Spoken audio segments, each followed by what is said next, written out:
Hi, everybody. Welcome back to the Get Healthy Tampa Bay podcast. I'm your host, Dr. Kerry Reller. And today we have a super special guest, a celebrity, if you will, in sleep medicine, Dr. Brown. Dr. Brown, welcome to the podcast. Thank you so much for having me, Dr. Reller. I'm excited. So why don't you tell our listeners who you are and what you do?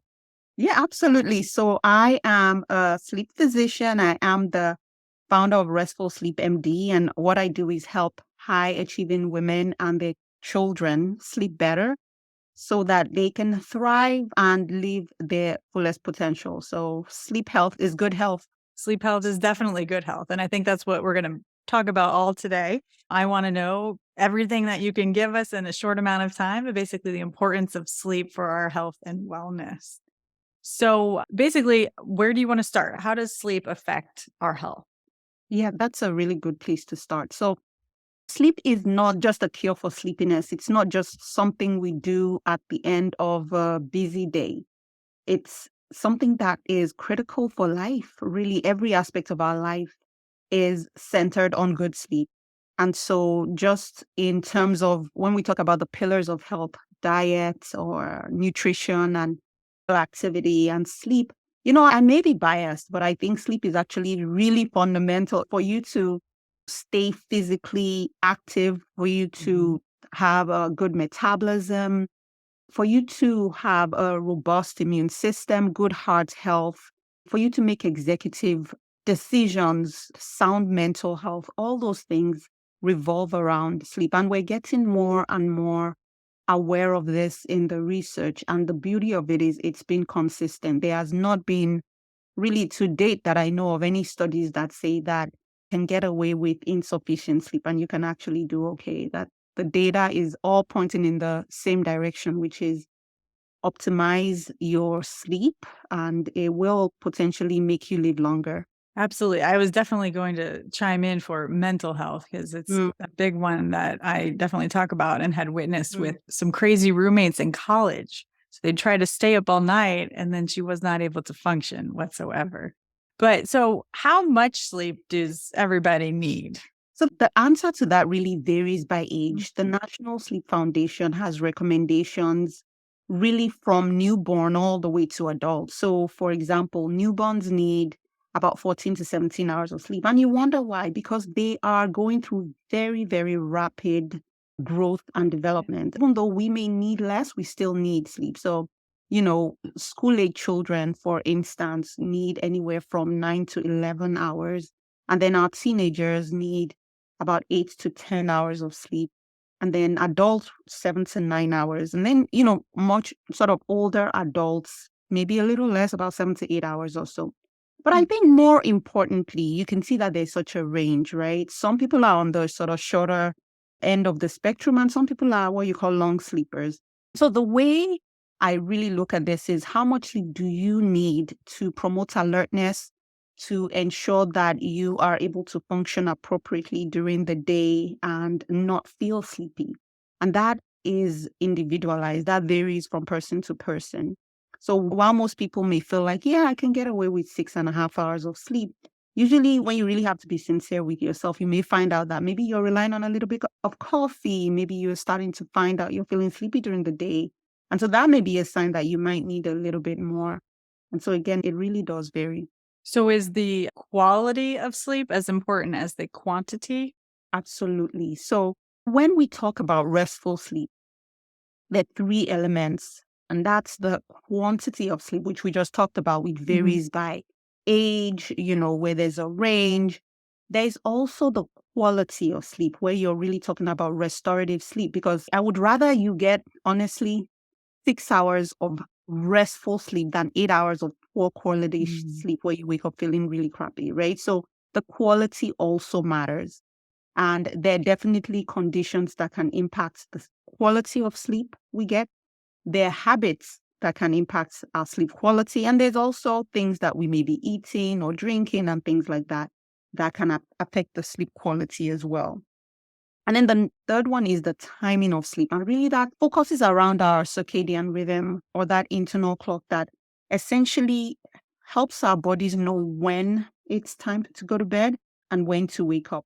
And this is something that varies as well. So if you are, for instance, someone who has more of like a night owl tendency, you may find out that if you try to go to bed at 8 p.m., meanwhile your body clock naturally wants to sleep at 11 p.m., you may find yourself really, really frustrated. And if you have to wake up, if you go to bed at 11 p.m., but your body naturally wants to wake up at 9 a.m., but then you're waking up at 5 a.m. like you're a morning person when you're not a morning person, that's also going to disrupt the kind of sleep you get. So the timing as well matters. And so the goal is that you want to try to go to bed, you want to try to be in bed more aligned with your internal clock. You want to try to go to bed at a time where you're most likely going to fall asleep, in addition to the quality as well as the quantity. Are you able to adjust your internal clock? That's a great question. And the answer is most of the time it's genetically set, but there are external cues that our internal clock responds to, right? So one of the strongest is light. The other one is timing of food, because that internal clock really is controlled by that, sort of the circadian rhythm. And so essentially what happens is that there are other things like light, like diet, like activity, physical activity, social connection, all those things can help with regulating our circadian rhythm. But if those things are absent, then your body will naturally kind of shift back to where it's supposed to be. And so, yes, to some degree. And that's what I use when we have people who, for example, have conditions like delayed sleep phase, where they just are unable to. It's like you have night owl on steroids. They really are unable to fall asleep until 1 a.m. or something of that sort. And so now they can't really function well during the day because they have to go to work. So it's really impacting them. So we can use strategies like timing of light exposure, timing of their meals, and things like that to slowly but surely shift their clock a little bit kind of earlier in a way that it can help them to function during the day. But if we let go of those cues, they will naturally slip back to where they started off with. So that's what I mean by you can sort of regulate it to some degree, but it's a very, very strong inbuilt system. I'm starting to notice when my son, I have an early riser. I feel like it might be a perpetual thing then if it's a genetic thing. Yeah, yeah. And then the other piece with that, I would say, is naturally there's a shift. When you mentioned your son, I was going to say, especially for teenagers around puberty, they actually do have sort of a physiologic shift in Mm. that circadian rhythm. So you may start to notice, like maybe your son typically goes to bed at, I don't know, 8 p.m. or 8:30 right now. All of a sudden gets into middle school and he's like, yeah, it's 11 p.m., but I'm not sleepy. And they're not making stuff up. They're actually not sleepy. And so, you know, their bodies naturally want to go to bed a little bit later. And so there are accommodations we will need to make for that, as well as just make sure that they are overall getting enough sleep in spite of that. And how do you adjust the light exposure? What kind of recommendations do you recommend? I think it all depends on what we're trying to achieve. I tend to use light, especially for people who, say, for instance, have a hard time waking up in the morning. Maybe because, yes, their bodies really want to choose a later rise time, but unfortunately, the society is not supportive of that. Either they have a job they need to get to, or they have to go to school and catch the bus and things like that. So what we do is really timing exposure to light. And it doesn't have to be anything so sophisticated. Sometimes it's just making sure the windows, the blinds are open right in the morning when they wake up, making sure the lights in the room are nice and bright in the morning, right as they wake up. So in some situations, we may need to use a light box, which, Mm. especially if it's really dark outside and things like that, to make sure that they're exposed to light. And then in the evening, you want to try to avoid exposure to that kind of bright light. You start to want to dim the lights and things like that. So really it's about timing. So that's for most commonly, again, people who don't feel sleepy until later and people who wake up much later but need to get up sooner for work or school and things like that. How is a light box different than a regular lamp or something? So the lux, which is just sort of the intensity of the light, tends to be higher and they vary when you go to the market to see it. For just your regular lamp, I'm not sure what the quantity, I think again, the number of lux, which is how they measure it, varies as well. But one thing I would say is regardless of that, even natural light, like outdoor light, is actually very, very sufficient when you compare that to artificial light. Because if you think about it, our brain is not reading this as, oh yeah, this is 25,000 lux. Okay, this is 40,000 lux. Our brain just sees light as light, right? So especially certain intensities like the blue wavelength light. But for me, it's not so much of getting sort of bogged down by what type of light would be good and things like that. If you have a habit or a routine where, say, for instance, you wake up in the morning and you get outdoors and go for a walk, or you exercise, or you're somewhere where there's bright enough light, even if it's natural light, that is usually pretty sufficient. Now, of course, if you are in a place where it doesn't get bright until much, much later in the morning, then, the use of artificial light is also sufficient. Okay. The only time I've been exposed to the light box was for people with seasonal affective disorder, especially I think when I was studying abroad in London, a lot of people have that. Yeah. Yeah. So going back to the quality of sleep, you mentioned food and drink can impact that. Can you speak a little bit more about that? Yeah. So if you think about things like caffeine, for instance, in our system, caffeine is a stimulant, is one of the most commonly used stimulants in the US, right?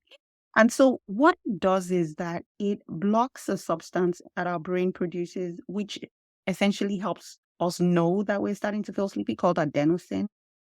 And it kind of tricks our brain to think we're still alert, right? So it promotes alertness and things like that. It's effective when it does that, except that it has a very long half-life. So if you drink later on in the day, you have to know that it has a half-life of anywhere from about 6 to 8 hours. So what that means is 50% of the product is still in your system at about the 6 hour mark, for instance.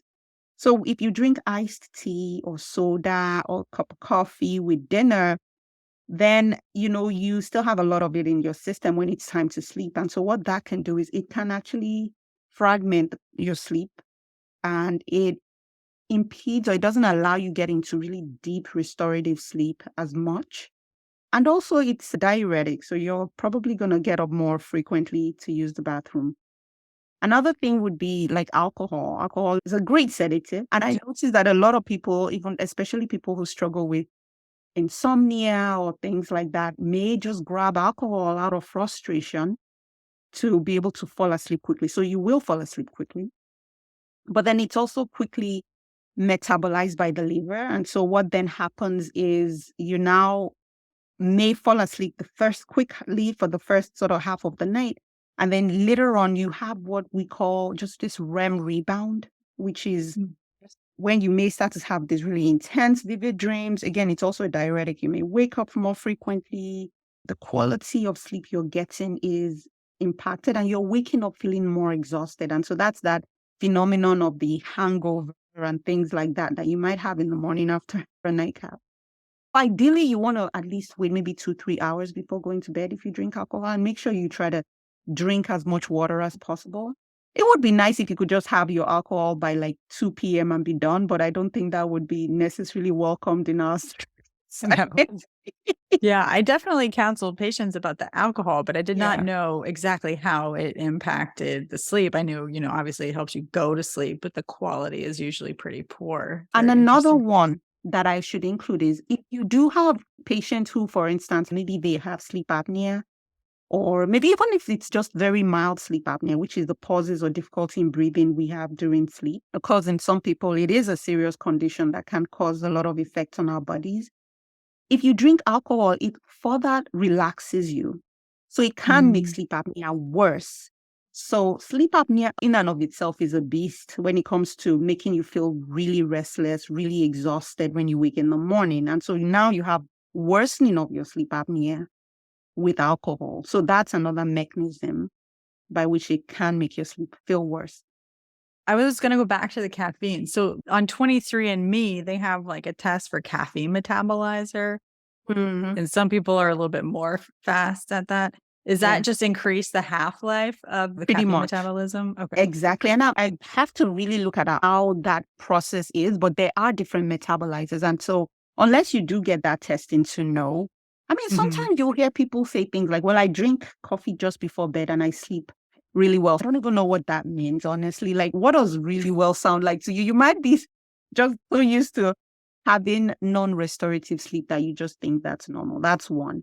And also, sometimes for some people, their metabolism will be different. So I think maybe get that testing to know. I do not routinely recommend it. I just recommend Yeah. staying away. Like if you do like the taste of caffeine so much and you want, maybe try decaffeinated or caffeine free actually, because decaffeinated actually still contains some level of caffeine. Mhm.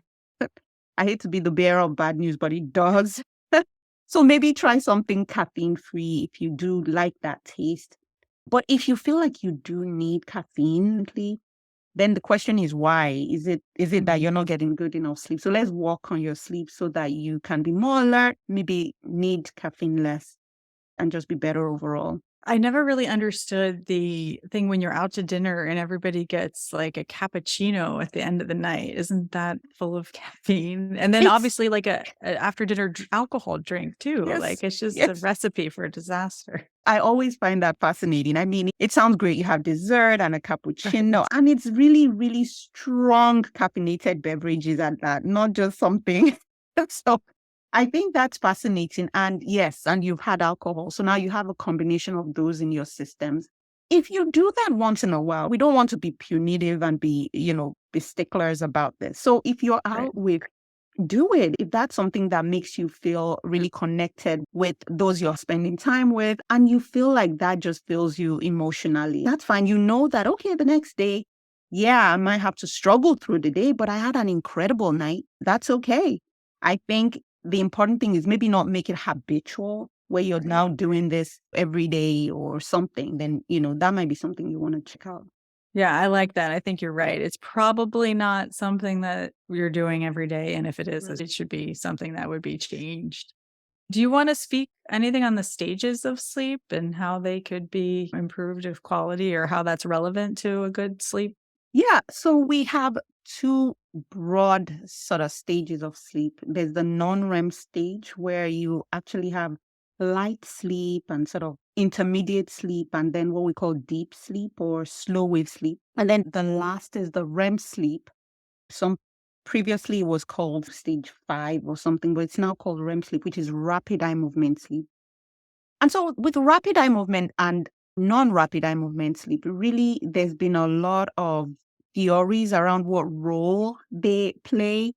And to be honest, we don't know exactly what those roles are, but we do know that there have been studies where they've kind of deprived people of those stages somehow. So maybe as they're seeing people entering into those stages of sleep, they kind of wake them out of sleep. And for REM sleep, you can see things like emotion dysregulation. So people feel like during that stage of sleep, you're really having sort of your emotion regulation, filing of memories, taking things Mm. from like short term to long term memory. For non-REM sleep, that's where we also have some memory consolidation as well. Important for things, especially deep sleep, important for things like body restoration and repair. So we do know that during that stage of sleep, you get higher levels of certain hormones like growth hormone and things like that. So we feel that has definitely a role to play in your body just repairing itself overall. So when you don't get enough deep sleep, and we've seen this, when people don't get enough deep sleep, they may tend to get sicker. They may have growth issues. They may have more difficulties with memory and things like that and retention. For the REM sleep, you may have people be more moody, irritable, and have emotional dysregulation and things like that. So those are some of the things that are emerging when it comes to what those stages are.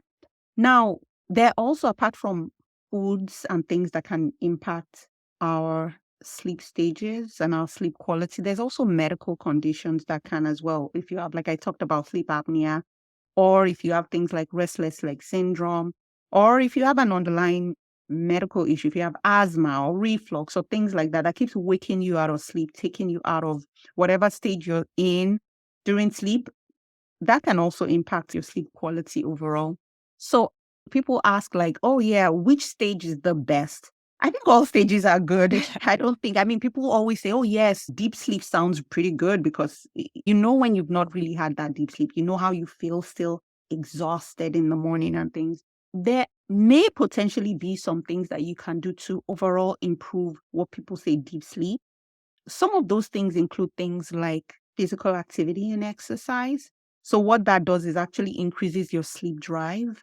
And there have been studies that have shown that it overall increases your deep sleep. You're also eliminating what we talked about, caffeine and alcohol and things like that. I talked about physical activity. I talked about avoiding caffeine, avoiding alcohol before bed. I think those are two big ones. Oh, the other one is avoiding just taking naps randomly or staying in bed excessively. Because if you notice, if you're tired, and it's so interesting, where you feel like, oh yeah, maybe I had a bad night. I didn't really sleep well. So I'm just going to stay in bed and just lay around the house and just go easy. If you notice the days that you were not necessarily active, that you were more sedentary or you took more naps because you were sort of trying to protect yourself, you actually don't necessarily sleep better that night. Your sleep might actually Mhm. not be better. It might be worse. You may notice that you're tossing and turning more. And so trying to get out of bed and use the bed for sleep and being physically active will definitely improve your overall sleep quality. People feel that it may potentially improve your deep sleep as well. To change gears, I want to ask, how do you think that sleep affects your weight? Just because I also do a lot of obesity medicine and listeners may be interested in that. Yeah, so sleep affects our metabolism Mhm. in different ways. And so one of the ones we know is there have been two hormones that have been reported to be regulated by sleep. That's leptin and ghrelin. And so the ghrelin, what this do is really regulate your appetite. So leptin is kind of more of like the fullness or satiety hormone. So what that tells your brain is that you're full. And ghrelin essentially is kind of like the hunger hormone that lets you know, okay, you're hungry. And so when you're sleeping well, everything is working well, you get a good amount of leptin at the right time, and ghrelin is supposed to be low. But when we don't sleep well, you almost get a flip of that where Mhm. your leptin might be low and then your ghrelin is high. And so what you then start to have is craving instead of satiety, even if you're full. And I always say again, it's interesting that what we may notice is you're not craving a carrot at night when you can't sleep, maybe a carrot cake. So you may find yourself maybe eating higher carbs or sugary diets or salty, things like that. And if you then don't get good sleep where you don't have appropriate insulin secretion and regulation, then what you're finding is at times we'll start to see higher glucose levels and difficulty with what we call impaired glucose tolerance or impaired insulin sensitivity, where your insulin is just not really working like it should. And so with that, you are at increased risk of, so we've talked about obesity right now, if you're constantly having that craving at the wrong time, and then insulin resistant can set in, which can then lead us to things like type 2 diabetes. And when you're not sleeping well, you also have a sort of a higher inflammatory state. And so your cortisol level is high. And with stress hormones being high, there's a lot more inflammation and things like that. So we can start to get into things like hypertension. And just over time, you can see how that progressively can worsen our health. So that's how it can affect your weight, your metabolism, and then even just the motivation to then exercise if you've had a bad night of sleep. If you think about it overall, like the likelihood that you're going to jump and go to the gym when you've been up all night is less. So to be able to even effectively lose weight in that sense is really a measure of how well slept we are. And they've looked at some studies. There were some that was actually very, I think, relatively recently. And what they did was they had two groups of people who were part of a weight loss program. And some, they had short sleep. And then the other one, they had sufficient sleep. And without really changing anything else, the group that had adequate sleep lost more weight overall. So it does play a role. I think as part of a weight loss program, prescribing adequate sleep should be part of the regimen. and making sure that if they're sleep disruptors, if they have insomnia, if they have sleep apnea, if they have any other issues that could be impacting their sleep negatively, that should also be addressed. That's a really good answer and summary, I think, of everything with sleep and weight Mm. related. So how can people improve their sleep? Like what few habits that you might recommend to start with? I usually start saying the same things we would Google sleep hygiene. I don't like to call it hygiene because I don't know what sleep has to do with hygiene, but I guess healthy sleep habits. And I have an acronym called CREATE that really helps you kind of think through why and what's going on when it comes to a good foundation for your sleep. And I think that's always a good starting point. It may sound I mean, most people come to me and say, yes, I've done everything. Yes, I've done everything. But that's always a good place to start, really. And there are times when people realize we've not done everything when it comes to even having that good sleep foundation. And so what does that look like? C, it stands for consistency. And that's the consistency in our sleep time and our rise time. And what that does is helps our circadian rhythm. And knowing the impact our circadian rhythm has on other functions in our body, I think it's important to have that. Plus, it helps us cue our brain to know when to anticipate sleep, honestly.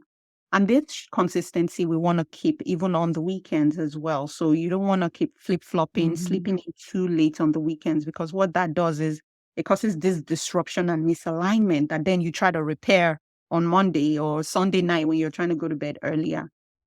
The next is R, which is having a routine. So a routine is 2 or 3 practices which you participate in habitually that are headed in the direction of the bedroom. So nothing exciting, calming, and enjoyable, whether it's taking a bath and reading a meditation, things like that, that again prepares your body for sleep.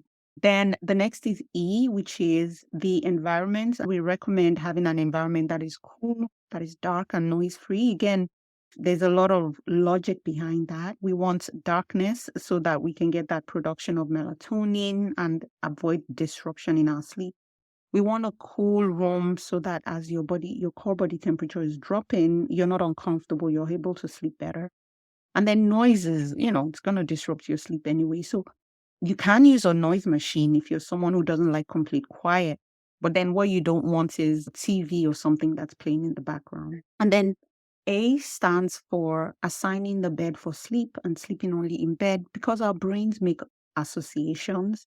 And so really you want to have an association where your body gets into bed and your brain knows it's time to go to sleep, not time to eat or watch TV or do some work or things like that. T is technology, and that's a whole podcast on its own. You want to avoid things that are too stimulating at bedtime. You want to shut down those notifications. If you're able to charge your phone outside of the bedroom, that's awesome. But I know many people use it as their alarm clock. So maybe you want to charge it like away from your bed so you're not spending time on your phone in the middle of the night. And then E stands for eliminate, to eliminate the caffeine, the alcohol, the heavy meals. Exercise is good, but you also don't want to exercise too close to bedtime, because then that's going to raise up your body temperature, make you more excited rather than relaxed. But exercise is definitely good for improving our sleep overall. So the acronym, and I think it's helpful because sometimes you're like, what do I need to do? So start with that checklist and then take it from there. I'm taking rapid notes, though I know I've seen it on your website or something somewhere, Mm. but it's an advice. So, I guess a quick question because it was from the audience, but what role does I was gonna say medications, but let's just do melatonin because the medications would be a whole nother podcast and Mm. we don't need to Yeah. go there. Yeah. So, same as medications with melatonin, I think the Mhm. question is why, really? Why? What's Mhm. going on? Are there things that we can do with behavioral interventions? Are there things that we can do with practicing healthy sleep habits? Or are there things that we need to see a sleep specialist for? So, melatonin is a hormone, right? It's produced by our brain. It's the hormone of darkness. It comes out sort of in the evening to cue our bodies. It's a timing thing. So, it helps to let our bodies know it's time for bed. And then in the morning, when there's light out, it is suppressed. And so we wake up and we feel more alert. And so when we give melatonin from over the counter, that's the exogenous melatonin, It's still a hormone, but it's marketed as a supplement. It's not marketed as a hormone. But think about it, all the hormones we get, right? Growth hormone, hormone replacement therapy. Yeah, it's a You lot. have a doctor that is monitoring that is making sure it's safe for you. Do you need it or not? But unfortunately, melatonin is not put in that category. So that's just something I really want people to be aware of. And while, we've not necessarily seen very severe adverse effects consistently from studies, it does have some effects. Daytime sleepiness. Sometimes people get more nightmares when they're on melatonin, especially on higher doses. Sometimes, especially for kids that I work with, they may have bedwetting. There've been some smaller studies that have shown that it might affect puberty, but we still need more studies for those. There's some animal studies that shows an effect on puberty and in some situations your immune system as well. So again, I think enough for us to say, well, it is relatively safe on the short term, but making sure that you use it under the guidance of a licensed professional so that you're sure that it doesn't interact with anything else that's going on. And that you're not using very, very high doses. A lot of people go super high doses. The amount of melatonin that your brain produces that is needed to let your body know it's time to sleep is so tiny.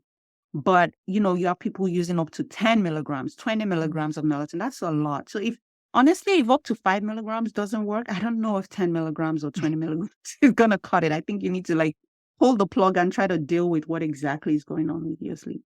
And then the other piece, because it is not FDA regulated, is that the content, the concentration, the mixtures and things that are in it are not being closely or rigorously monitored. So you're not necessarily sure that what you're getting is 100% what you're getting. And there've been studies where they looked at different formulations and preparations of melatonin. And what they found in the content was a variability of anywhere from minus 83% to plus 478% of the labeled content. So not to scare anyone, I would just say be aware. And if you do need it, maybe on the short term, it's fine. There's some conditions where melatonin is recommended. If you have jet lag disorder, if you work as a shift worker, shift work disorder, in some situations, in some children that have autism, ADHD, and they have sleep issues related to that, it's been shown to be effective. So there are definitely conditions where it can be used. If you have a delayed circadian rhythm or sort of a delayed sleep phase, it kind of can help shift your body clock a little bit. So there are situations where it can be used. My recommendation is just know why and make sure that someone's providing some oversight in its use. So helpful. Is there anything else that you think that our listeners should know? No, I mean, I think we covered quite a bit of ground. We did, I yeah. would say the important thing also is knowing if you're concerned you have an underlying sleep disorder or medical sleep disorder. So we covered a lot about habits and things like that can improve our sleep. But if you've done all this and you're having difficulties either falling asleep, staying asleep, or you're waking up early, if you notice that you're snoring and your spouse is either kicking you out of the bedroom or moving out themselves, or if you have discomfort in your legs or you're restless and you're tossing and turning in bed, it might be time to start to seek professional help, because if you have an underlying sleep disorder, no matter what sleep habits you practice, those are not just going to get better. Yeah, I've learned so much and took lots of notes too. So I'm going to bring that back to my patients, and hopefully everybody that's listening has learned a lot too. So where can they find you, Dr. Brown? Yeah, so my website is a good place to start. It's restfulsleepmd.com. And, I talk through the Create Sleep Habits checklist. So you could pick that up there and literally start sleeping well tonight, right? You don't have to wait.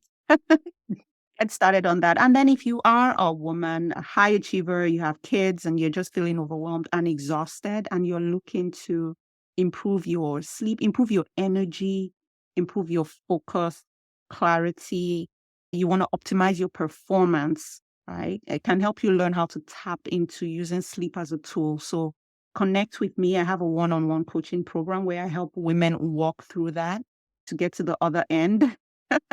And so definitely reach out at restfulsleepmd.com. There's a work with me tab on my website. You could use that to schedule a call. Awesome. Well, please reach out, everyone who needs your expert guidance in sleep. And if you need primary care or obesity medicine doctor, I'm in Clearwater and Palm Harbor, Florida. All right. Tune in next week.